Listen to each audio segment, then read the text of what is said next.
بالله من شرور أنفسنا ومن سيئات أعمالنا من يهده الله فلا مضل له ومن يضلل فلا هادي له وأشهد أن لا إله إلا الله وحده لا شريك له وأشهد أن محمدا عبده ورسوله أما بعد يا أيها الذين آمنوا اتقوا الله حق تقاته ولا تموتن إلا وأنتم مسلمون يا أيها الناس اتقوا ربكم الذي خلقكم من نفس واحدة وخلق منها زوجها وبث منهما رجالا كثيرا ونساء واتقوا الله الذي تساءلون به والأرحام إن الله كان عليكم رقيبا يا أيها الذين آمنوا اتقوا الله وقولوا قولا سديدا يصلح لكم أعمالكم ويغفر لكم ذنوبكم ومن يطع الله ورسوله فقد فاز فوزا عظيما أما بعد فإن خير الحديث كتاب الله وخير الهدي هدي محمد صلى الله عليه وسلم وشر الأمور محدثاتها وكل محدثة بدعة وكل بدعة ضلالة وكل ضلالة في النار أما بعد اللهم إني أسألك علما نافعا ورزقا طيبا وعملا متقبلا رب اشرح لي صدري ويسر لي أمري واحلل عقدة من لساني يفقهوا قولي اللهم رب زدني علما اللهم رب زدني علما اللهم رب زدني علما يا حي يا قيوم برحمتك استغيث وأصلح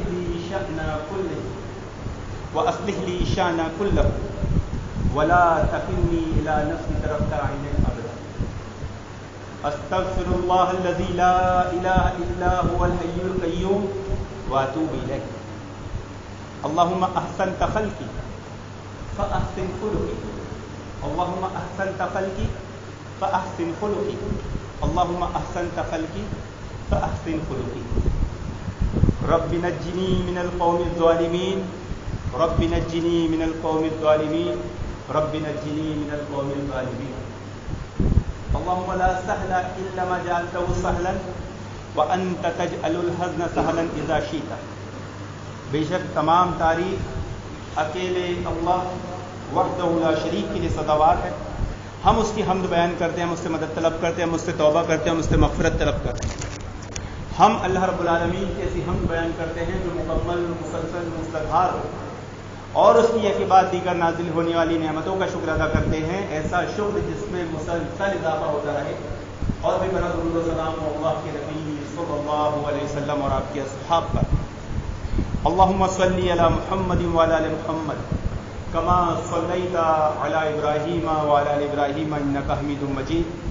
اللهم بارك على محمد وعلى ال محمد كما باركت على ابراهيم وعلى ال ابراهيم انك حميد مجيد.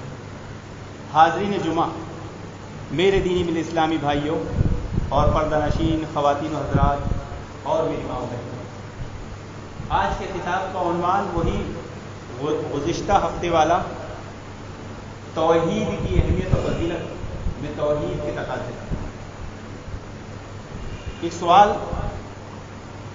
جو سب کے ذہنوں میں گردش کرتا رہتا ہے, لیکن اس سے پہلے ایک بات میں آپ حضرات سے مؤدبانہ انداز میں بیان کرنا چاہتا ہوں کہ جب آپ مسجد میں داخل ہوں تو پہلے کی صفوں کو پر کریں, اور اس انداز میں نہ بیٹھیں کہ پیچھے بیٹھنے والوں کو نماز, پیچھے آنے والوں کو نماز میں تکلیف ہو. تو صفوں میں بیٹھنے کے طریقے کو پیچھے تکلیف نہ ہو, اس انداز سے تھوڑا آگے سے رکھ کے بیٹھیں تاکہ سجدہ کرنے والوں کو پیچھے تکلیف نہ ہو, آگے بڑھ جائے. پیچھے کوئی آپ کی نماز پڑھے گا تو پھر نماز نہیں پڑھ پائے گا, تو پھر اور پیچھے چلا جائے گا. تو پہلے کی صفوں کو پر کیجیے. ایک سوال, کیا کلمہ پڑھنے والا, کیا کلمے کا اقراری جس نے کلمے کا اقرار کر لیا ہے, کیا وہ جنت میں چلا جائے گا؟ کیا کلمہ پڑھنے والا کلمے کا اقراری جنت میں چلا جائے گا؟ یہ سوال سب کے ذہنوں میں ہوتا ہے, سب کے ذہنوں میں آتا ہے, سب کے ذہنوں میں ڈالا جاتا ہے. سب کو معلوم نہیں بات کہ ہم نے کلمہ پڑھ لیا ہم جنت میں چلے جائیں گے. لیکن یاد رکھیں کلمہ پڑھنے کے بعد ان چیزوں کو ذہن نشین رکھنا ہے کہ تصدیق بالجنان دل میں یقین کرنا، اقرار باللسان زبان سے اقرار کرنا، اعمال بالارکان اعمال کو اعضاء سے انجام دینا. جب تک یہ تینوں چیزیں نہیں ملیں گی، یہ تینوں چیزیں پائی نہیں جائے گی تو کلمے کا اقراری جنت میں نہیں جائے گا. کیوں؟ کیونکہ یہ ایمان اہل سنت کا ایمان ہے ہی نہیں کہ بس میں دل میں یقین کر لوں اور اعمال نہ کروں، میں زبان سے اقرار کر لوں اور نیک اعمال نہ کروں. ایسا ایمان اہل سنت کا ایمان نہیں، بلکہ یہ مرجیہ فرقے کا ایمان ہے. کیونکہ کلمے کی صحت کے کچھ شرائط ہیں. مثال کے طور پر نماز کے بھی کچھ شرائط، حج کے بھی کچھ شرائط، روزے کے بھی کچھ شرائط ہیں. اگر نماز کا وقت نہیں لگا ہے، آپ نماز پڑھیں گے نماز ہو جائے گی؟ نہیں ہوگی. اگر نماز پڑھ رہے ہیں آپ نے وضو نہیں کیا تو نماز ہو جائے گی؟ نہیں ہوگی. تو نماز کے صحت کے لیے بھی کچھ شرائط ہیں، حج کے لیے بھی شرائط ہے. حج کا مہینہ ہی نہیں، آپ حج کرنے جائیں گے حج ہو جائے گا؟ یا آپ گھر پہ بیٹھ کے اپنے علاقے میں اپنے محلے اپنے شہر میں بیٹھ کے حج کریں گے تو ہو جائے گا؟ نہیں. اس کے لیے وہ مہینہ ہونا، وہ دن ہونا، وہ ایام ہونا اور پھر وہ علاقہ ہونا. روزہ، رمضان کا روزہ رمضان میں فرض ہے. کوئی آدمی رمضان کے بغیر فرض روزہ کہے گا تو ہاں قضا اس کی چھوٹ گئی ہے تو الگ مسئلہ ہے. تو تمام چیزوں کی صحت کے لیے کچھ شرائط ہوتے ہیں. اسی طرح کلمے کے بھی کچھ شرائط ہیں. تو جب تک یہ شرائط پورے نہیں ہوں گے یہ کلمہ درست نہیں ہوگا. توحید اس کے ہاتھ میں نہیں، توحید اس کے ہاتھ سے نکل گئی. اب پچھلے ہفتے کلمے کا ایک تقاضا بیان کیا گیا تھا. جیسے کلمے کے دو جز ہیں، پہلا لا الہ الا اللہ، دوسرا محمد رسول اللہ. تو توحید کیا ہے؟ لا الہ الا اللہ، یہ پہلا جز ہے. اس کے 7 شرائط ہیں. کتنے؟ پچھلے ہفتے صرف ایک ہی بیان کیا گیا تھا، علم اور بات ختم ہو گئی تھی. اور یہی شرائط اتنا لمبا ہے کہ اس پہ بیان کیا جائے ہفتوں گزر جائیں گے. تو پہلا ہے علم، اور کلمے کا دوسرا جز ہے محمد رسول اللہ صلی اللہ علیہ وسلم. رسالت کی گواہی دینا، اللہ رب العالمین کے رب ہونے کی گواہی دینا، پہلا جز. دوسرا جز محمد رسول اللہ صلی اللہ علیہ وسلم کے نبی اور رسول ہونے کی گواہی دینا. تو پہلے کے 7 شرائط ہیں، دوسرے کے 4 شرائط ہیں. تو اب یہ شرائط، یہ صحت، کلمے کی صحت کے جو شرائط ہیں اگر نہیں پائے جائیں گے تو کلمہ درست نہیں ہوگا. کلمہ درست نہیں ہوگا. اس کا پہلی شرط کیا ہے؟ علم. فاعلم انہ لا الہ الا اللہ واستغفر لذنبک. اللہ رب العالمین نے کیا فرمایا؟ اس کلمے کا علم حاصل کرو، اس کلمے کا علم حاصل کرو. اگر اس کا علم حاصل نہیں کرو گے واستغفر لذنبک، اللہ رب العالمین تمہاری توبہ بھی قبول نہیں کرے. ہم کتنی توبہ کرتے رہے، توبہ قبول ہوگی نہیں. ایک مسلمان کو یہ بات معلوم ہونا چاہیے کہ اسلام اور کفر کے درمیان یہ کلمہ حد فاصل ہے. اسلام اور کفر کے درمیان کلمہ کیا ہے؟ ایک آڑ ہے.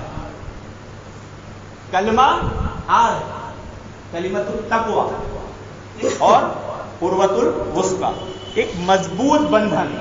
کیا ہے وہ؟ کلمہ. وَجَعَلَهَا كَلِمَةً بَاقِيَةً فِي عَقِبِهِ لَعَلَّهُمْ يَرْجِعُونَ. اللہ رب العالمین نے سورۃ الزخرف میں جو بات بیان فرمائی ہے، کیا یہ چیز آج مسلمانوں میں پائی جا رہی ہے؟ اللہ تعالیٰ کیا کہہ رہا ہے کہ انہوں نے اپنی اولاد کے درمیان اس کلمے کو چھوڑ گیا. اپنی اولاد کے درمیان کیا چھوڑے؟ یہ کلمہ توحید کو، تاکہ وہ اللہ رب العالمین کی طرف رجوع کرے. ہم اپنی اولاد کے لیے کیا چھوڑ کے جاتے ہیں؟ اور ہماری سوچ کیا ہے؟ میرے بعد میری اولاد کم سے کم مسکینی کی زندگی بسر نہ کرے، محتاجی کی زندگی بسر نہ کرے، کسی کے سامنے ہاتھ نہ پھیلائے، کسی کی محتاج نہ رہے، پریشان نہ رہے. میں خوب مال کماؤں اور میری اولاد کا فیوچر مستقبل سنوار دوں. ارے اصل فیوچر اس کا توحید سے ہے. اصل مستقبل اس کا کلمے سے ہے. اللہ رب العالمین تو تمہیں نصیحت کر رہا ہے کہ تم اپنی اولاد کے لیے کیا چھوڑ کے جاؤ؟ کلمہ، توحید، تاکہ وہ اللہ تعالیٰ کی طرف رجوع کرے. تو پہلی بات یہ معلوم ہوئی کہ کلمہ ہی اصل وسیلہ ہے. اللہ رب العالمین کی طرف رجوع کرنے کا جو اصل وسیلہ ہے کیا ہے؟ کلمہ. اور یہ درست ہونے کے بعد یہ ساری چیزیں ہیں کہ ہم اولاد کے لیے کیا چھوڑ کے جائیں، کیا نہ چھوڑ کے جائیں، ہم اولاد کے مستقبل کی معاشی طور پر کیا فکر کرے، کیا نہیں کرے. لیکن کلمہ نہیں چھوڑے تو ایسا مستقبل اولاد کے کس کام آنے والا ہے محترم حاضرین؟ آئے گا کچھ کام؟ تو کلمے کی تفسیر، توحید کی تفسیر کا علم حاصل کیجئے تاکہ کلمے کا پہلا تقاضا تو پورا ہو. آج مسلمانوں کو کلمے کی مختصر سی تفسیر نہیں معلوم، مختصر سی تشریح نہیں معلوم. زبان سے اقرار کرنا کافی نہیں ہے. لا الہ الا اللہ محمد رسول اللہ میں بول دو کافی نہیں ہے. کوئی کتنا ہی بولتے رہے کافی نہیں ہے. کیوں؟ کیونکہ ایسا کلمہ تو منافقین بھی پڑھتے ہیں، اور منافقین تو نماز بھی پڑھتے تھے کہ نہیں؟ روزہ بھی رکھتے تھے کہ نہیں؟ زکوٰۃ بھی دیتے تھے، صدقات بھی دیتے تھے، لیکن انجام جہنم اسفل السافلین میں ہے، ہمیشہ ہمیشہ جہنم میں ہے. تو یہ کلمے کا اقرار کب فائدہ دے گا ایک انسان کو، ایک مسلمان کو؟ معلوم ہے جب اسے اس کلمے سے محبت ہو، اس کلمے کی معرفت ہو، اس کلمے کے تقاضے پر عمل کرنے والے سے محبت ہو، اس کے تقاضوں سے محبت ہو، اور اس کلمے سے دشمنی رکھنے والوں سے دشمنی ہو، اس کلمے سے عداوت رکھنے والوں سے عداوت.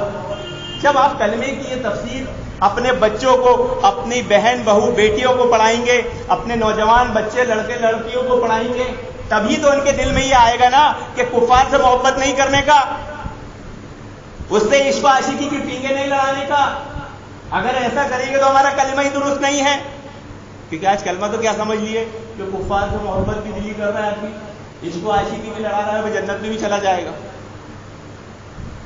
جب آپ کلمے کی ایک مختصر سی تفسیر بھی اپنی اولاد کو سکھا دیں گے، کیا سچ بات بتائیے یہ مسلم معاشرے میں کلمے کی یہ تفسیر بیان کی جاتی ہے؟ من قال لا الہ الا اللہ خالصا من قبلہ، جس نے خلوص دل کے ساتھ لا الہ کا دل کے ساتھ، اسی کے لیے کامیابی اور نجات ہے. بلکہ ایک سوال اگر آ جائے ایک مسلمان سے، آپ پوچھ لیجئے کہ بھائی کلمے کی ایک ذرا مختصر کی تفسیر ایسی بیان کر دے جو صرف ایک لائن کی ہو. یہ بڑا مسئلہ ہے آج امت مسلمہ کا، پوری امت مسلمہ کا محترم حاضرین، کہ ہم کلمہ پڑھنے والے، توحید کا اقرار کرنے والے، ہم کلمے کی اتنی بھی تفسیر اور تشریح بیان نہیں کر سکتے جو صرف ایک لائن میں آئے. یہ بڑا افسوس کا مقام ہے. جو اصل چیز ہے، جو ہمارے آبا و اجداد نے ہمارے درمیان چھوڑ کے جانا تھا، اور جسے ہم اپنی اولاد کے درمیان چھوڑ کے جائیں گے، وہ توحید، یہ کلمہ ہے. اور ہم نے، ہماری امت نے، آج اس امت مسلمہ نے اتنی بھی تفسیر اپنی امت، اپنے لوگوں کو نہیں سمجھا رہے ہیں، مسلم معاشرے میں نہیں معلوم. اس کی آسان سی ایک لائن کی تفسیر یہ ہے کہ عبادت صرف اللہ رب العالمین کی جائے گی، اس کے سوا تمام، اللہ کے سوا ہر ایک کی عبادت کی نفی کی جائے گی. آسان سی تفسیر کیا ہے؟ عبادت صرف اللہ رب العالمین کی جائے گی، اور اس کے سوا ہر ایک کی عبادت کا انکار کیا جائے گا، اس کی نفی کی جائے گی. چاہے وہ محمد رسول اللہ صلی اللہ علیہ وسلم ہو، چاہے وہ جبریل امین ہو، چاہے وہ نیک اور صالح لوگ ہو، کسی میں بھی ذرہ برابر عبادت کا تصور نہیں سوچا جائے گا، نہیں سمجھا جائے گا. ذرہ برابر بھی ان کی عبادت نہیں کی جائے گی. آپ نے ذرہ برابر بھی کسی نبی، کسی ولی، کسی ملائکہ، کسی فرشتے کی عبادت کی، گویا توحید آپ کے ہاتھ سے نکل گئی. آپ نے اللہ رب العالمین کے ساتھ شریک ٹھہرا دیا. کیوں؟ بڑے افسوس کے ساتھ کہنا پڑا ہے محترم حاضرین، امت مسلمہ کو مشرکین مکہ کا شرک ہی نہیں مانتے. ابو جہل ابو جہل ابو جہل سب کہتے ہیں. ایک مسلمان کو پکڑ کے پوچھے، ارے یار تو ابو جہل ابو جہل ابو جہل کہتا ہے، ذرا ابو جہل کا عقیدہ تو بیان کر. ابو جہل کو ابو جہل کہا گیا تو آخر وہ کون سا شرک کرتا تھا؟ ذرا بیان تو کر. ہے آج مسلمان اگر ایک کفار، ایک یہودی، ایک عیسائی پکڑ کے پوچھ لے، جیسے آج اسلام کو مذاق بنایا جائے سوشل میڈیا پر، ہمارا دل کڑتا ہے اور ایک ایمان والے کا کڑے گا، اگرچہ نچلے درجے کا اس پہ ایمان ہو، یہ فطری بات ہے، محبت اللہ رسول سے، اسلام سے، بھلے ہی کلمے کے تقاضے نہیں معلوم، لیکن جب وہ دل کڑتا ہے تو اس کا علاج کیا ہے؟ غصہ آنا یہ فطری بات ہے۔ اگر کوئی مسلمان قوم کی بیٹی کسی کے ساتھ بھاگتی ہے، ایک نوجوان کو غصہ آنا فطری بات ہے، لیکن اس کا علاج یہ نہیں ہے جو ہم کر رہے ہیں آج، اس کا علاج یہ نہیں ہے، بلکہ اس کا علاج یہ ہے کہ جو توحید ہمارے ہاتھ سے چھوٹ چکی ہے، جس توحید کو ہم بھلا بیٹھے ہیں، اس کی تعلیمات کو عام کرنا۔ ابو جہل کون سا شرک کرتا تھا؟ مشرکین مکہ کون سا شرک کرتے تھے؟ یہ بات ایک مسلمان کو معلوم ہونا چاہیے، ورنہ آج مسلمانوں نے اسی شرک کو توحید بنا دیا۔ مشرکین مکہ کیا سوچتے تھے معلوم؟ کہ خالق و مالک اللہ رب العالمین، پیدا کرنے والا اللہ رب العالمین، تمام کاموں کا کرنے والا اللہ رب العالمین۔ یہ جو ہے ہمارے نیک بزرگ عیسیٰ علیہ السلام، ملائکہ، نیک اور صالح لوگ، یہ وسیلہ ہے۔ یہ کیا ہے؟ ہمارے اور اللہ کے درمیان وسیلہ ہے، یہی شرک تھا ان کا۔ اور کیا کرتے تھے وہ؟ کبھی پڑھے آپ نے؟ کیا نماز نہیں پڑھتے تھے؟ کیا حج نہیں کرتے تھے؟ کیا روزہ نہیں رکھتے تھے؟ زکوٰۃ نہیں دیتے؟ نکاح نہیں کراتے تھے؟ ختنہ نہیں کرتے تھے؟ وہ سارے کام کرتے تھے، بلکہ وہ تو مسجد حرم کے کیا تھے؟ خادم، اللہ کے گھر کو سنبھالتے تھے، اس کی دیکھ بھال کرتے تھے، لیکن انہوں نے اپنے اور اللہ کے درمیان وسیلے بنا لیے۔ کیوں؟ اس وسیلے والی شرک میں وہ اتنے آگے بڑھے کہ انہوں نے بت بنا لیے اور ان بتوں کو اٹھا کر لا کر کھانے کا دو میں رکھا۔ تو ہمیں پکچر کا اینڈ بتایا جاتا ہے، اس کی شروعات نہیں بتائی جاتی۔ اینڈ معلوم کہ بت بنا لیے تھے، لیکن شروعات جو ہوئی وہ تو معلوم ہونا چاہیے کہ شروعات کیا تھی۔ وہ اپنے اور اللہ کے درمیان وسیلہ رکھتے تھے، وہ انہیں الہ کہتے تھے، اللہ، اور ہم کیا کہتے ہیں؟ ولی، شیخ، سید۔ ان سے امیدیں وابستہ کرو، کیونکہ اللہ رب العالمین نے ان کو وہ مقام عطا کیا ہے کہ ہم ان کی طرف مائل ہوں۔ آپ پوچھ لیجئے اہل بدعت سے جو وسیلہ لگاتے ہیں، آپ کے بھی علم میں ہوگا، جیسے آپ ان سے بات کریں گے تو بولیں گے ان کا مقام بہت بڑا۔ اور کس کو شک ہے انبیاء کے مقام میں؟ کس کو شک ہے ملائکہ کے مقام میں؟ کسی کو شک ہے صالح ائمہ کے مقام میں، نیک و بزرگ لوگوں کے مقام میں کسی کو شک ہے؟ لیکن وہ عقیدہ کیا بیان کرتے ہیں کہ اللہ رب العالمین نے ان کو یہ مقام دیا ہے، اس لیے ہم ان کی طرف مائل ہوتے ہیں۔ محترم حاضرین، صرف یہ عقیدہ رکھنے کی وجہ سے نماز بھی پڑھتے تھے، روزہ بھی رکھتے تھے، صدقہ بھی دیتے تھے، خیرات بھی کرتے تھے، نکاح بھی کرتے تھے، ختنہ بھی کراتے تھے، اس کے باوجود اللہ کے نبی صلی اللہ علیہ وسلم نے ان کے ساتھ جنگ کی، جدال کی، ان کے مال کو حلال سمجھا، ان کے خون کو حلال سمجھا، انہیں دائرہ اسلام سے خارج سمجھا۔ اور آج یہی عمل کرنے والا ایک سچا پختہ مسلمان، یہی عمل کرنے والا اپنے آپ کو سینہ ٹھوک کے اہل سنت کہتا ہے۔ ابو جہل کیا عقیدہ رکھتا تھا؟ وہ بھی یہی عقیدہ رکھتا تھا، عیسیٰ علیہ السلام، ملائکہ، یہ اللہ رب العالمین کے کیا ہے؟ مقرب بندے ہیں۔ ابو جہل اور کون سا شرک کرتا تھا؟ ابو جہل سے اللہ کے نبی صلی اللہ علیہ وسلم کی جو لڑائی تھی وہ یہی تھی کہ وسیلہ یہ کلمہ توحید ہوگا، اللہ اور اس کے اللہ اور بندے کے درمیان کوئی معزز شخصیت، چاہے وہ انبیاء ہو، چاہے وہ ملائکہ ہو، چاہے وہ نیک صالحین لوگ ہو، ان کا مقام و مرتبہ اور ان کی طرف مائل ہونا، ان سے دعائیں مغفرت کرنا، ان کو سفارشی بنانا۔ والذین اتخذوا من دونی اولیاء، کیا کہا اللہ تعالیٰ نے؟ کہ جن لوگوں کو انہوں نے اپنا دوست بنایا ہے، ما تعبدون الا، یہ انہیں اللہ رب العالمین کا مقرب بندہ سمجھتے ہیں اور سفارشی سمجھتے ہیں۔ یہ کلمے کی مختصر سی تفسیر آپ کو بیان کر رہا ہوں، مشرکین مکہ کا عقیدہ بیان کر رہا ہوں، ایک مسلمان کو معلوم ہونا چاہیے۔ آج نیک اور صالح لوگوں سے دعائیں کی جا رہی ہے کہ نہیں؟ سینہ ٹھوک کر پکارا جا رہا ہے کہ نہیں؟ اور پھر اسے شرک تصور نہیں کیا جا رہا۔ یہ علم نہ سیکھنے کا وبال ہے محترمہ۔ ایک مسلمان کو توحید کے تعلق سے یہ بات معلوم ہونا چاہیے کہ اسے سب سے پہلے توحید اس کلمے کی تفسیر خود بھی سیکھنا چاہیے، اپنے اہل و عیال کو بھی سکھانا چاہیے۔ انبیاء علیہ السلام اپنی اولاد کو کیا نصیحت کرتے تھے؟ یہ خطبہ دیا جاتا ہے، اس خطبے میں کیا نصیحت ہے؟ یا ایھا الذین آمنوا اتقوا اللہ حق تقاتہ ولا تموتن الا وانتم مسلمون۔ اے لوگو، اللہ تعالیٰ سے ڈرو جیسا اس کے ڈرنے کا حق ہے، دیکھو مرنا تو مسلمان ہی مرنا۔ اچھا، ہمیں یہ بات سمجھ میں آئی کلمے کی تفسیر سے کہ وہ مشرکین مکہ جو شرک کرتے تھے اپنے اور اللہ کے درمیان وسیلہ رکھتے تھے، وہ شرک ہے، اور آج بھی یہ عمل کیا جا رہا ہے، یہ بھی شرک ہے۔ اب سوال یہ آئے گا کہ اس میں بڑا شرک کون سا ہے؟ بڑے وہ مشرک ہیں یا آج کے مشرک ہیں؟ کون بھائی بتائے گا؟ کوئی بھائی بتانے، سوچے ذرا۔ دیکھیے کلمے کی جو تفسیر ہے ہم اتنا بھی سیکھ نہیں رہے ہیں، یہ چیزیں ہمارے بچوں کو اس طرح یاد ہمیں کرانا ہے جیسے ٹوئنکل ٹوئنکل لٹل اسٹار ہم یاد کراتے ہیں۔ وہ بڑا شرک نہیں، آج کے بڑے مشرک۔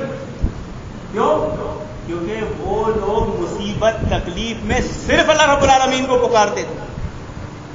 جب اللہ تعالیٰ ان کی مصیبت دور کر دیا کرتا تھا تب وہ غیر اللہ کو ساتھ میں پکارتے تھے، اس کی عبادت کرتے، ورنہ ان پر جب تکلیف آتی تھی تو خالص اللہ رب العالمین کو پکارتے ہیں۔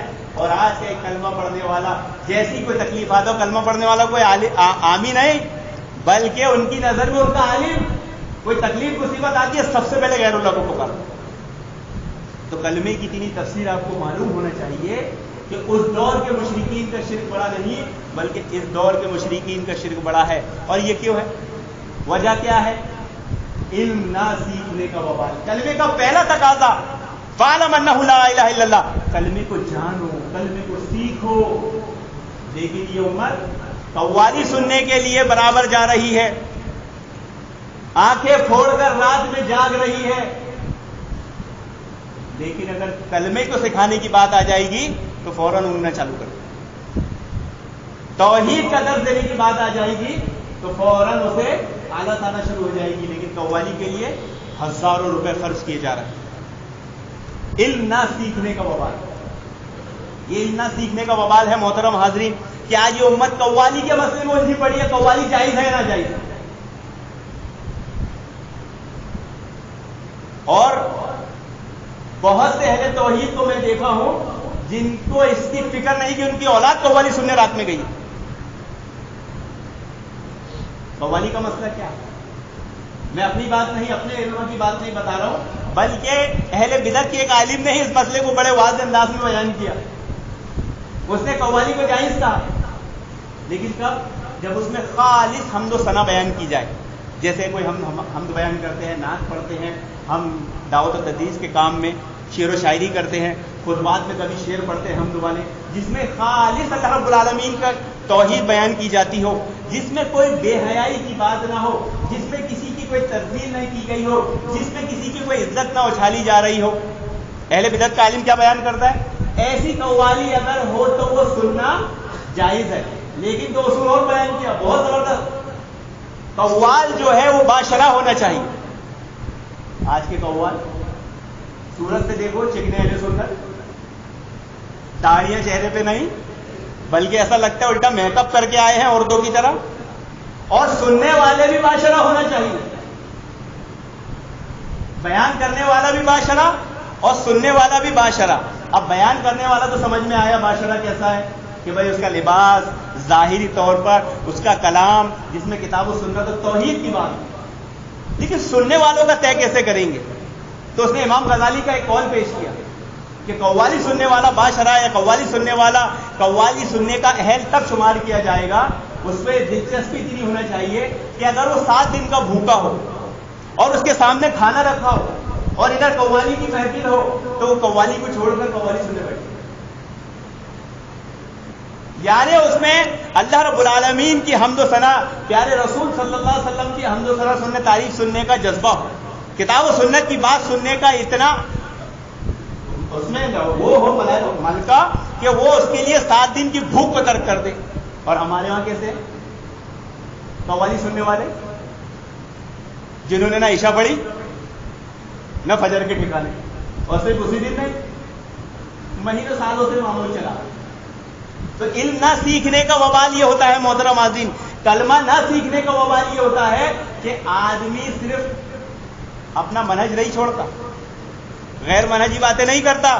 اللہ کے نبی صلی اللہ علیہ وسلم نے فرمایا، پھر وہ روایت بیان کر رہا ہوں کہ علم مٹ جاتا ہے تو لوگ بتوں کی پوجا کرنا شروع کرتے.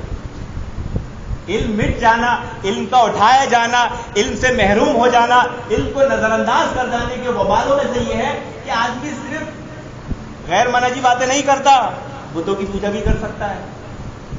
اب دیکھ لیجیے آج امت مسلمہ میں علم اٹھ جانے کی وجہ سے کیسے صحابہ پہ طعن و تشنیع کی جا رہی ہے. نام اہل بیت کی محبت. ایک سوال آتا ہے، آپ کے پاس بھی آیا ہوگا، چاہے ہم تک نہیں آیا ہو ذمہ داروں تک، کہ اگر ذمہ دار تک آئے گا تو بھائی جواب بہت مل جاتا ہے کہ ہم تک نہیں آگا آپ کے پاس. بھائی اہل بیت کی فضیلت پہ خطبہ کیوں نہیں دیتے؟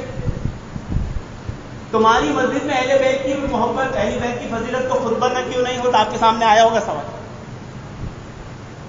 تو جس طرح عیسی علیہ السلام کو عیسائی مانتے ہیں، کیا جس طرح شیعہ اہل بیت کو مانتے ہیں ہم بھی ماننا شروع کر دیں؟ جس طرح وہ اہل بیت کی فضیلت بیان کرتے ہیں میں بھی یہاں سے بیان کروں تاکہ دوسرے صحابہ کی تنقید لازم آئے. شیعہ اہل بیت کی محبت، اہل بیت پر خطاب، اہل بیت پر درس و تدریس اس لیے کرتے ہیں کہ دوسرے صحابہ کو نیچا دکھائیں، دوسرے صحابہ کے تعلق سے لوگوں کے دل برے کریں. کیا ایسے اہل بیت کی محبت میں بھی بیان کروں یہاں سے؟ کیا آپ بھی کریں گے؟ اللہ کے نبی صلی اللہ علیہ وسلم کے زمانے میں ایک صحابی کے سامنے ایک یہودی نے اللہ کے نبی صلی اللہ علیہ وسلم کی عظمت کم کرنے کے لیے موسیٰ علیہ السلام کی فضیلت بیان کی. صحابی نے ایک لافہ مارا کھینچ کے اس کو. کیا کیا؟ تو جو صحابہ کی تنقید کرنے کے لیے اہل بیت کی محبت بیان کرے ایک لافہ کھینچ کے دینا چاہیے اس کو. یہ کوئی منہجی بات نہیں ہے، بلکہ اب تو انجینئر نے بھی مان لیا کہ یا علی کہنا کیا ہے؟ شرک ہے. ابھی پرسوں میں نے اس کا ویڈیو دیکھا، اس کی توحید اسے بھی سمجھ میں آنے لگ گئی کہ آج کل جو یا علی یا حسن یا حسین کہہ رہے ہیں اصل میں یہ شرک ہے. تو یہ اہل بیت کی محبت ابھی سکھائی جا رہی ہے، دم بھرا جا رہا ہے صحابہ سے، دوسرے صحابہ سے. ان کے مخالفین کا تمہارے دل میں بغض آئے، آگے جا کے آپ نہیں، آپ کی امت کیا کرے گی؟ کیا کرے گی؟ یا علی یا حسن یا حسین کے نعرے لگائے. مثالیں سامنے ہیں جو 200 سال سے، کوئی ہوائی بات نہیں ہے. تو صحابی نے ایک لافہ مارا کھینچ کے، مقدمہ لے کے گیا کہاں؟ اللہ کے نبی صلی اللہ علیہ وسلم کی خدمت سے. کیا ہوا؟ اللہ کے نبی آپ کی شان گھٹانے کے لیے موسیٰ علیہ السلام کی شان بیان کر رہے ہیں. بولے کبھی بھی اس طرح فضیلت مت بیان کرو. آج تو کیا جاتا نا کسی کا وہ بڑے عالم ہے، ارے ان کو کچھ نہیں آتا، وہ مدرسے سے پڑھ کے آئے. ارے وہ مدرسے سے پڑھ کے آئے ہیں، ان کی فضیلت تم بیان نہیں کر رہے ہو بلکہ کسی کو نیچا گرانے کے لیے بیان کر رہے ہو. یہ منہج سلف نہیں ہے، یہ غیر منہجی باتیں ہیں جو علم نہ سیکھنے کی وجہ سے ہم میں رائج ہو گئی. یہ کلمہ ہے، اس کو سیکھتے نہیں ہیں، بہت حقیر سمجھیے، بہت معمولی سمجھیے. ہم تو مسلمان گھرانے میں پیدا ہو، سب آتا ہے ہم کو. اب یہ بھائی کا سوال آیا، ایک بھائی نے یہیں بیٹھے مجھے بتایا، بھائی تمہاری دکان پہ ایک بندہ اس لیے نہیں آیا کہ تم نے اپنے بیٹے کو یزید نام دے کے پکارا، تمہاری دکان سے ریٹرن چلا گیا. یزید نام رکھنے کو آج گالی سمجھ لیا گیا ہے. انہوں نے اپنے منہج پہ اتنی محنت کر لی اور ہم منہج سے کتنے دور ہیں. بولے اس کا کیا جواب ہے؟ ظاہر سی بات ہے، سوال آپ کے سامنے بھی آیا ہوگا. اس لیے بیان کرنے کا مقصد ہے، کوئی دفاع کرنا مقصود تو ہے ہی ہے، کوئی اندھی تائید نہیں ہر خطبے میں نہیں، بلکہ غیر منہجی باتوں کو رد مقصود. آپ مسجد حرم میں چلے جائیں گے اور ایک بھائی ابھی یہاں موجود نہیں ہے، ان کا خود یہ اسٹیٹمنٹ ہے، وہ پونا چلے گئے کہ میں مسجد حرم میں بیٹھا تھا اور ایک بھائی کا مجھے ابھی یہاں سے اندور کے آس پاس سے بھی فون آیا تھا کہ یزید کو رحمۃ اللہ علیہ کہنے پر ہمارے پاس علماء کے بہت دلائل ہیں ماضی کے، کوئی حالات حاضرہ کے عالموں کی لسٹ دو. وہ بھائی نے بتایا کہ مسجد حرم میں بیٹھا تھا، پڑوسی ملک کے بہت بڑے عالم نے جب یزید کا تذکرہ کیا تو رحمۃ اللہ علیہ کہہ کر کی اسی مسجد کی نماز. اور مسجد حرم کے باہر جو ہاسپٹل ہے اس کا نام کیا ہے؟ یزید بن معاویہ. مکہ میں چلے جائیں گے, سڑکوں کے نام کیا ہے؟ یزید بن معاویہ.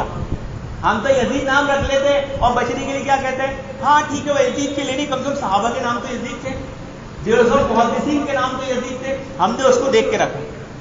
اتنا ڈر ہمارے دل میں پیدا ہوتا ہے. وہاں لکھا ہے یزید بن معاویہ, وہی یزید جو حضرت معاویہ کا بیٹا تھا. کوئی ہیلا بہانا نہیں اس میں. آپ اہل توحید ہو, آپ منہج لو, اپنے منہج کو بیان کریں, لوگوں کے نخرے نہ اٹھائے. لقمان علیہ السلام کی نصیحت کو یاد رکھے, یا بنی لا تشرک باللہ, اے میرے بیٹے اللہ تعالیٰ کے ساتھ شرک مت کرنا. علم نہیں سیکھنے کا کیا وبال ہوتا ہے محترم حاضرین. ہم کیسی نصیحتیں کرنا چاہیے اور کیسی نصیحتیں کرتے ہیں. لقمان علیہ السلام اپنے بیٹے کو جو نصیحت کر رہے ہیں, بیٹے اللہ کے ساتھ شرک مت کرنا. دیکھو ہر بات میں توحید بیان ہونی چاہیے, ہر مسئلے میں توحید آنا چاہیے. سب سے پہلے تذکرہ توحید, پھر والدین کے حقوق بیان کیے, اس کے بعد جو سب سے پہلی بات آئی, یا بنی اقیم الصلاۃ, اے میرے بیٹے نماز قائم کرنا. اہل توحید کی پہچان اس کی نماز ہے. جس کی توحید دیکھنا ہے اس کی نماز دیکھنا, جس کی نماز درست ہے اس کی توحید درست ہے. اس کا اسلام میں کلمے میں اتنا ہی حصہ ہے جتنا اس کا نماز میں حصہ ہے. کیونکہ آپ قرآن اٹھا کے دیکھ لیجئے, حدیث اٹھا کے دیکھ لیجئے, جب بھی توحید کے بعد مومن کی بات آئی ہے تو سب سے پہلے نماز کا مسئلہ بیان ہوا. اور آج ایک مسلمان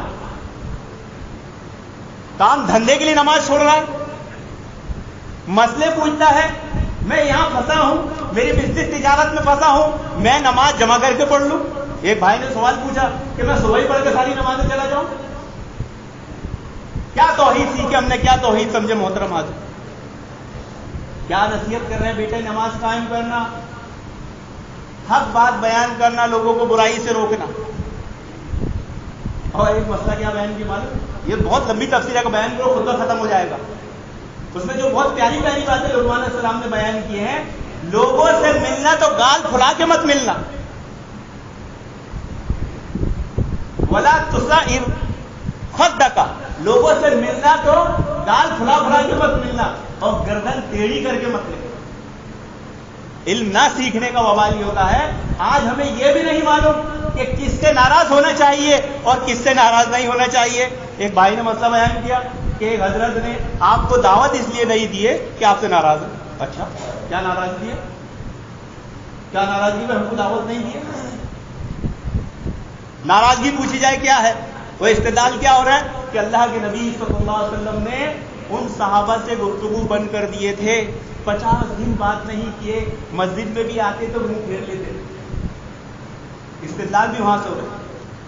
ماشاء اللہ ایسے ایسے مجتہدین پیدا ہو رہے ہیں جماعت میں, اللہ ہی رحم فرمائے. وہ صحابہ نے جہاد پہ جانے کے لیے بہانہ بنا دیا تھا, وہ بہانہ جھوٹ میں شمار ہو رہا تھا, اور یہ بات اللہ تعالیٰ نے اللہ کے نبی صلی اللہ علیہ وسلم کو وحی کے ذریعے بتائی تھی. اور وہ نبی ہے, وہ خلیفہ ہے, وہ امیر ہے, تم کیا ہو؟ امیر ذمہ دار کے خلاف الٹا فتویٰ. یہ کون سی توحید ہے, یہ کون سا منہج ہے؟ مشورہ تو امیر ذمہ دار سے ہونا چاہیے تھا, ان کے خلاف فتویٰ جا رہا ہے کہ ہم ان سے ناراض ہیں, دعوت نہیں دیں گے. اچھا, تو تمہارے جتنی دعوتی تھے ان میں کوئی سب سچے تھے, کوئی جھوٹ بولنے والا نہیں تھا. اگر امیر ناظم کسی نے جھوٹ بول دیا جو تیری نظر میں جھوٹ ہے, تو تو نے اس کو دعوت نہیں دیا, تو تو نے جتنوں کو دعوت دیا وہ سب سچے تھے, سچ بولنے والے تھے وہ. بلکہ بھائیوں نے بتایا ایسے لوگوں کو بھی دعوت دی گئی کہ جنہوں نے اپنے ہی اہل توحید بھائیوں کے خلاف پولیس میں کمپلینٹ مقرری کر کے انہیں اندر کروایا, ان کو دعوت نہیں دی گئی, لیکن ذمہ داروں کو دعوت نہیں دی گئی. حدیث سے استدلال کیا ہو رہا ہے, اسے کہتے ہیں کتاب و سنت کی منمانی تفسیر کرنا.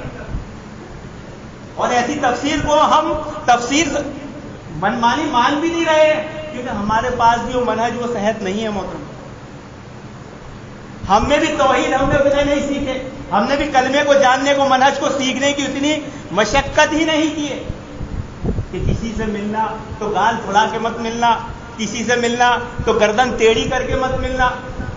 اب یہ گردن ٹیڑھی کرنا اور گال پھلانے کا مسئلہ کیا ہے؟ کہاں کی جائے گی کہاں نہیں کی جائے گی، یہ بھی علم کا محتاج ہے. ورنہ ہر آدمی کون کس سے ناراض نہیں ہوتا، بھائی بھائی سے ہو جاتا ہے، باپ بچے سے ہو جاتا ہے، کب ناراض ہوگا، کب گردن پھلائے گا، کب نہیں. عبداللہ ابن عمر رضی اللہ عنہ کے سامنے جب ان کے بیٹے نے کہا کہ ہم تو عورتوں کو مسجد سے روکیں گے، شرعی احکام کی جب خلاف ورزی کی جا رہی ہو واضح طور پر، عبداللہ ابن عمر نے ان کے سینے پہ ہاتھ مارا اور ان سے زندگی بھر بات نہیں کی. یہاں منہ پھلایا جائے گا، یہاں گردن ٹیڑھی کی جائے گی، لیکن گردن کہاں ٹیڑھی کی جا رہی، منہ کدھر پھلایا جا رہا ہے. اجتہادی مسائل، ارے ذمہ داروں کو اللہ اس کے رسول نے اجازت دی ہے. یہ بہت کڑوی بات بول رہا ہوں، ہر ذمہ دار کہیں کا بھی ہو جب وہ فیصلے لیتا ہے نا، ضروری ہے سب کو پسند آ جائے.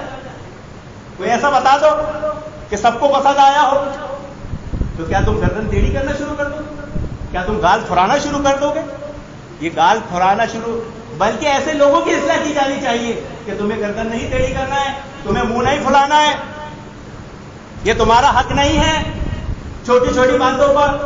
یہ توحید ہمیں نہیں سکھاتی، ہمیں توحید یہ سکھاتی ہے کہ ہم جہاں شرعی بات ہو وہاں پر کریں. حضرت علی کا ایک بہت پیارا قول ہے محترم حاضرین، کہ بندہ حق بات کہتا ہے، اس کی بات حق ہوتی ہے، لیکن وہ اپنے باطل مقصد اور باطل نیت کو پورا کرنے کے لیے کہتا ہے. زبان سے دکھ رہا ہوگا جو بندہ صحیح بول رہا ہے، کوئی شک نہیں صحیح بولا، لیکن وہ بات کو پیش اس لیے کرتا ہے کہ اپنا باطل ارادہ، اپنی باطل مقصد کو پورا کرے. مثال کے طور پر عالم و بدر کا جھگڑا لے لیجئے. عالم و بدر کی لڑائی حق ہے، لیکن بعض لوگ اسے اپنے مقصد کے لیے استعمال کرتے ہیں، اپنے باطل مقصد کے لیے استعمال کرتے ہیں. وہاں ان کا ذہن اس چیز کی طرف نہیں جاتا کہ واقعی اچھا بھائی وہ بردر ہے، تو بردر ہے، وہ عالم ہے. مقصد باطل ہے کیسے؟ ابھی اس کو یہ بھی نہیں معلوم کہ عالم ہے کہ نہیں. جو عالم نہیں ہے اس کو عالم بنا دے رہا. لوگوں کو یہ نہیں معلوم کہ مدرسے سے پڑھنے والا شہادہ ملتا ہے، اسے سند نہیں ملتی، اسے شہادہ کہتے ہیں. میں مدرسے چلے جاؤں حفظ کر لوں، میں مدرسے چلے جاؤں فارغ ہو جاؤں، میں سند یافتہ عالم ابھی نہیں ہوا ہوں، میرے پاس صرف شہادہ ہے جسے عرف عام میں لوگ سند سمجھ لیتے ہیں، میں عالم کا مزداد نہیں ہوں. اس کے پڑھنے کے بعد جب میں علماء کی محفل میں بیٹھوں گا، چاہے وہ شعبہ حفظ کا شعبہ ہو چاہے علمیت کا ہو، ان کے سامنے بیٹھ کے 25 30 27 پارے تجوید مخارج کے ساتھ بنا غلطی کیے جب میں سنا دوں گا، پھر وہ جو مجھے سند دیں گے وہ سند کہلاتی ہے جو شیخ سدیس کے پاس ہے، ہمارے تمہارے کسی کے پاس نہیں ہے. بہت کم لوگ ہندوستان میں ملیں گے جن کے پاس ایسی قرآن کی سند ہے. اور جب میں مدرسے سے فارغ ہو جاؤں گا تب علماء کی محفل میں بیٹھوں گا، وہ انگلی رکھیں گے یہ حدیث پر سند متن کے ساتھ، یہ حدیث پر سند متن کے ساتھ اس کا معنی مفہوم بیان کیا. میں یاد کر کے نہیں جاؤں گا کہ 4-5 ہفتے تک سے یاد کر کے چلا گیا اور بیان کر دیا. وہ انگلی رکھیں گے، وہ منہج عقیدہ چیک کریں گے اور پوچھیں گے پڑھ. جب میں نے پڑھ لیا اور ان کے پیمانے پہ کھرا اترا، جب انہوں نے وہ سرٹیفکیٹ دیں گے وہ سند کہلاتی ہے، وہ علماء کے زمرے میں شمار ہوگا جب علماء اس کی تائید کریں گے. لیکن آدمی اپنا باطل مقصد، اپنا باطل نیت حاصل کرنے کے لیے حق بات کو دلیل بناتا ہے. فَاعْلَمْ أَنَّهُ لَا إِلَٰهَ إِلَّا اللَّهُ، کلمے کا علم حاصل ہے. کلمے کا پہلا تقاضا ہی علم حاصل کرنا ہے. تو علم حاصل کرنا ہے محترم حاضرین، اور کون سا علم؟ جو کتاب و سنت کا علم ہو، جو منہج سلف کے مطابق ہو. ورنہ آج ایسے لوگ بھی ہیں جو شرک کو توحید اور توحید کو شرک بناتے ہیں. ایاک نعبد و ایاک نستعین، ہم تیری عبادت کرتے ہیں اور تجھی سے مدد مانگتے ہیں. کوئی شک ہے؟ کوئی شک ہے اس بات پر؟ دعویٰ کر رہا آدمی ہر نماز میں 5 ٹائم میں ہم تیری عبادت کرتے ہیں، تجھی سے مدد مانگتے ہیں. جب یہ بات آپ اہل بدعت کے پاس لے جائیں گے، بھائی تو دعویٰ کرتا ہے تیری عبادت کرتا ہے، تجھی سے مدد مانگتے ہیں، پھر یہ غیر اللہ سے مدد کیوں؟ یہ غیر اللہ سے مانگتا کیوں ہے؟ یہ غیر اللہ کے سامنے ہاتھ کیوں پھیلاتا ہے؟ انہیں وسیلہ کیوں سمجھتا ہے؟ انہیں اللہ رب العالمین کا مقرر فرشتہ سمجھ کر ان سے سفارش کیوں چاہتا ہے؟ ان سے نفع نقصان کیوں چاہتا ہے؟ وتعاونوا علی البر، فوراً دلیل دے گا. وتعاونوا علی البر، نیکی کے کاموں میں ایک دوسرے کی مدد کرو. اللہ تعالیٰ خود فرماتا ہے دیکھو یہ نیکی کا کام ہے, اس سے مدد کرو. جب علم نہیں سیکھتا آدمی یہ وبال ہے. ایاک نعبد و ایاک نستعین میں مراد دعا ہے, اور تعاونوا علی البر میں ظاہری اسباب ہے کہ اللہ رب العالمین نے جب دنیا میں پیدا کیا ہے اسباب ہے. باپ ماں باپ کے ذریعے بچہ دنیا میں آیا ہے کہ نہیں آیا ہے نا. اب وہ ان کی مدد کریں گے, یہ ظاہری اسباب ہے. بچہ باپ کو پکارے گا, باپ بچے کو پکارے گا, یہ چیز لا دے وہ چیز لا دے, یہ ظاہری اسباب ہے. لیکن کوئی بچہ جب ماں کے پیٹ میں ہو اور باپ اس کو بولے اے بیٹا میرے کو یہ چیز لا کے دے دو, کیا سمجھیں گے آپ اس شخص کے تعلق سے؟ دیوانہ ہے, پاگل ہے, بیوقوف ہے. کیونکہ جس چیز کی قوت طاقت اللہ تعالیٰ نے اس بندے میں نہیں دی ہے, اس سے اس کی امید رکھنا یہی اللہ رب العالمین کی طاقت کے برابر بنا دینا, شرک کرنے کے مترادف. جو بچہ بھی دنیا میں نہیں آیا باپ اس سے مدد نہیں مانگ سکتا. جو بچہ بھی دنیا میں نہیں آیا وہ بچہ باپ سے مدد نہیں مانگ سکتا. اے ابا میری ہیلپ کرو میں باہر آ جاؤں. ابھی بچہ گڈھے میں گر گیا, باپ کو پکار سکتا ہے, ماں کو پکار سکتا ہے, بھائی بہن سب کو پکار سکتا ہے, لیکن جب وہ ماں کے پیٹ میں پکارے گا, لیکن کوئی عقیدہ رکھ لے تو. لقمان علیہ السلام نے جو نصیحتیں کی محترم حاضرین کہ زمین پر چل تو اکڑ کے مت چل, میانہ روی اختیار کر, یہ مسئلہ بھی نہیں ہوا. لیکن منہج سلف سے محروم ہونے کا نتیجہ ہے کہ ہم ہر چھوٹے چھوٹے مسئلے میں غلطی کرتے ہیں. چال میں اعتدال ہو, نہ زیادہ زمین پر اکڑ کر چلے نہ زیادہ سست چلے, دھیرے دھیرے چلنا بھی ہے, اسلام کو نقصان پہنچانا ہے. ایک شخص کو حضرت عمر رضی اللہ عنہ نے سلو چلتے ہوئے دیکھا, دھیرے چلتے ہوئے دیکھا. انت مریض, تو مریض ہے, بیمار ہے. بولے نہیں, اسلام کو کیوں بگاڑ رہا ہے, اگلی بار چلتے دیکھا تیری کھال ادھڑ کے رکھ دوں گا. یہ ہوتا ہے ذمہ دار, یہ ہوتا ہے خلیفہ, یہ ہوتا ہے امیر. کوئی چیز نقصان دائق دکھے, اس میں طاقت استطاعت ہے, ایکشن لینا چاہیے. ہم ایکشن نہیں لیتے نا, اس لیے فتنے بڑھتے جاتے ہیں. حضرت عمر نے کہا آپ آئندہ کبھی سلو چلتا ہوا دکھا مجھے, تیری کھال ادھڑ کے رکھ دوں گا. اسلام کو نقصان پہنچاتا ہے, اسلام کو بدلتا ہے. توحید نہیں سیکھنے کا نتیجہ, منہج سلف نہیں سیکھنے کا نتیجہ. آج ایک کفار کی ویڈیو دیکھ رہا تھا, وہ کیا توحید, وہ کیا شرک کو توحید بنا رہا, توحید کو شرک بنا رہا تھا, معلوم ہے. ہاں, کوئی ایک عام آدمی تو اس کی باتوں میں آ کر بولا اچھا وہ شخص بہتر ہے جو یہ کہتا ہے کہ وہ ایک اللہ بہتر ہے بہت سارے خداؤں کے, یا ہم. بولے دیکھو ہمارا لاجک کتنا اچھا ہے, ہمارا لاجک کتنا اچھا ہے کہ تم صرف ایک اللہ کو مانتے ہو, اس کے سوا تمہاری نظر میں اور کوئی دوسرے کو مانے تو کیا ہے, وہ شرک. اور ہم تو ہر کسی میں رب کو مانتے ہیں, ہر کسی میں بھگوان کو مانتے ہیں, کہ جب ہم تمہیں نمستے کرتے ہیں تو تمہیں نہیں کرتے بلکہ تمہارے اندر جو بھگوان ہے اس کو کرتے ہیں. بولے دیکھو سب کو بھگوان مان لیے, یہ لاجک بہتر ہے کہ تمہارا لاجک بہتر ہے. اس لیے اس نے ایک تانا دیا کہ جو ایک اللہ کو مانتے ہیں وہ دیکھو لڑتے رہتے ہیں, ان میں لڑائی عام ہے. اور ہم کروڑوں ماننے والے سب میں بھگوان کو مان لیتے ہیں, ہم نہیں لڑتے. بات جھوٹ ہے, وہ تو سب سے زیادہ لڑتے ہیں, ان کے دل آپس میں بٹے ہوئے ہیں, وہ نہیں سمجھتے. لیکن ایک عام فہم آدمی اس سے کیا دھوکہ کھائے, باقاعدہ کلاس میں لوگوں کو ٹریننگ کرے. اب اس کو کوئی سمجھائے کہ اگر تیری بیوی یہ بات بولے کہ تم میرے پتی نہیں بلکہ سب میں اپنا پتی دیکھتی ہوں, کیسا لگے گا؟ قبول کرے گا؟ کھاتی میرا, پہنتی میرا ہے, رہتی میرے گھر میں ہے, ساری فیسلٹی میں دے رہا ہوں, دوسرے کو اپنا پتی کہتی ہے. لاجک, آدمی کا لاجک تو کچھ بھی ہو سکتا ہے, کوئی لاجک ایسا پال لے تو